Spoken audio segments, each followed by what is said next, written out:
Dr. Mukherjee, Prime Minister Manmohan Singh's concern on school dropout at the 50th anniversary of Kendriya Vidyalayas has come as a big shock. What do you have to say? Where are we actually lacking?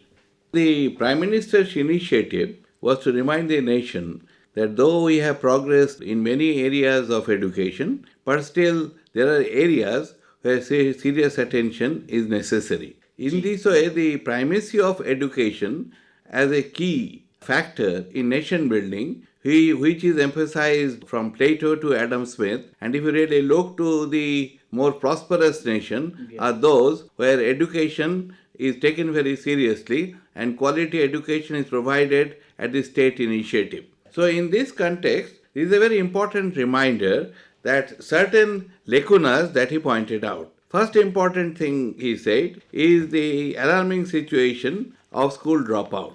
And it's an interesting emphasis that the dropout is much more amongst the girls than boys. And again, he also said that quality of education is not being provided at many places. Apart from that, he also mentioned the fact that in the context of the world today, it's an age of globalization and liberalization, that none of our universities really come in the first 200 of the world. And it is very interesting that the occasion he chose was the 50th anniversary of the central school beginning. And if you really look to the context of education, the central schools have performed a remarkable job in providing quality education at a reasonable cost to all the government servants who have transferable jobs. For instance, if you really look to the people who were working immediately after India's independence, normally their words used to lose 1-2 years, but after this beautiful operation of the central schools, that problem has been solved, and the central school is an envy of the entire world because such a scheme does not exist anywhere in the world, and 50 years is a long time to assess. The quality has improved, quality has not declined, and in that way we can congratulate the idea of it and also the people who manage it. But the kind of schools that we have, especially in rural areas and in urban slums, and the quality of education in rural areas and urban slums is really alarming. If we look at figures, about 40% of students drop out by the age of just 10 years. There's not enough motivation for them, I guess. How do you think we can actually check this issue? India is a situation of major contradictions and unevenness. If you really want to tackle the problem, there ought to be two important segments. One is the short term, immediate need, and again is a long term nation building exercise through proper education. Now, in the first category, I think we have achieved the minimum. India supplies largest number of technical manpower to the world in a way, and if you really look to the entire region, the education in India is preferable to the other countries, and any number of foreign students now flock to India and study here and return home and really corner many important positions. But then again, that is very segmented. Now, what the Prime Minister is trying to say is that education is to be taken in a war footing to really look to the maladies and leading to rectifications. For instance, you see that in the context of the school education, he also pointed out the enormous inequality. And that is a part of the Gini coefficient because that clearly proclaims that inequality in education is much more serious than any other inequality because education is the one mechanism of leveling. For instance, Gellner's thesis, Education for Citizenship, says it all that in one generation or two, the entire family can advance in the educational scale, in the economic scale, in any scale to lead to upward mobilization. Srinivas calls it Sanskritization. But the fact remains that education is the only tool of modernization, advancement, and there whatever we have achieved is laudable, but still there are miles to go again. India spends just 3.5% of its GDP on education. Countries like China are spending 8%. More than 20% schools, especially in rural areas, do not have primary teachers with adequate qualification. Problems are many, and we need to fix them at the grassroots. Now, right to education is there. How do you think it's going to help, and how do we have better quality of teachers to ensure that students continue their studies, do not drop out? Though government has done enough in the last few decades, but still lot of lacunas are there. For instance, you see, village and urban divide is a very serious one, because normally a bright person will not like to go to a village, and that really affects the teachers and the doctors.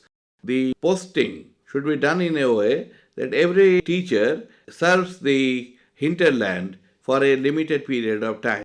Apart from that, the facilities and the inequities between the village and the city, which is much less now than what it was at the time of independence, should also be leveled. Apart from that, the quality teachers is produced at quality institutions. For instance, I like to give the example of CIE of Delhi, which is an excellent teachers education center. So that kind of institutions should be there at every single district. And here I like to point out that the Prime Minister is thinking in a holistic manner, because last few years he is devoting to the spread of quality science education, and again has two parts.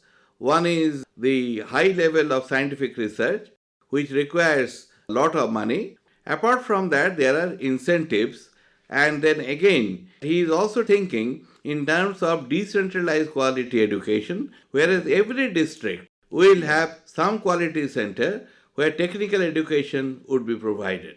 And here again I like to remind you that it is the technical manpower that really moves the nation. You look to the success of East Asian countries, that all of them have not really initiated the process of IITs and IIMs, but they have provided quality education at the intermediary level. Now the IITs and all are excellent institutions, and they provide manpower to our nation and to the rest of the world as well. But that is not enough, because they require supplementary manpower, and that's what the Prime Minister is pointing out. Coming back to the elementary education, the primary education, midday meal scheme was supposed to give impetus to the entire thing. Tamil Nadu started it earlier, then the rest of the states followed it. To some extent, it managed to retain students at school. How do you think we can further take it to ensure that students do not leave schools? Midday meal is a novel innovation. Now, if you really look to the midday program, that should be the mainstay of providing education to the younger lot. Because without it, BPL families will find it practically impossible to send their children to school. Now, the initiative is a larger awareness, and there is some kind of an awareness that the education will lead them to a better quality of life. Work will be available in plenty, and then also the India's problem of quality manpower will be largely solved. So it is again a holistic measure that the government is to think with private-public cooperation, though I think that education in a developing country should remain with the government as a central initiative to all other and provide standardized education. Now again, the spread of education in India after independence had been quite impressive, but what happened in that process is that within the nation itself, the education that is available very different from one place to another.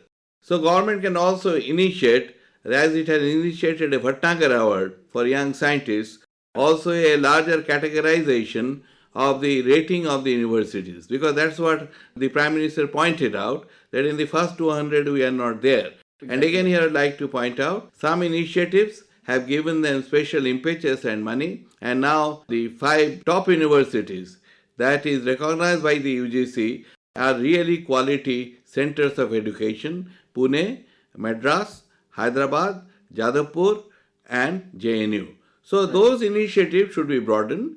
They should be scrutinized much more strictly, and also we can think in terms of good textbook programs, because copyright also creates a lot of problems and the foreign books are quite expensive. So the governmental initiative is a must, but within that lot of innovations can really change the situation for much better. On the lines of grading of universities, do you also think there is need to grade schools or grade states in terms of the quality of education these states are providing? Schools are much more large in number and it will be quite difficult. But I think here the important point is that the government schools should be strengthened. The middle class should be encouraged to send their children to the government schools and remind them that C.V. Raman, to all the important people, came out of ordinary schools in India. And if we can really rebuild the education in that direction, then Mahatma's dream of an equalitarian India with more or less self-sufficiency, I think, will arrive. Thank you so much, Dr. Mukherjee, for this discussion.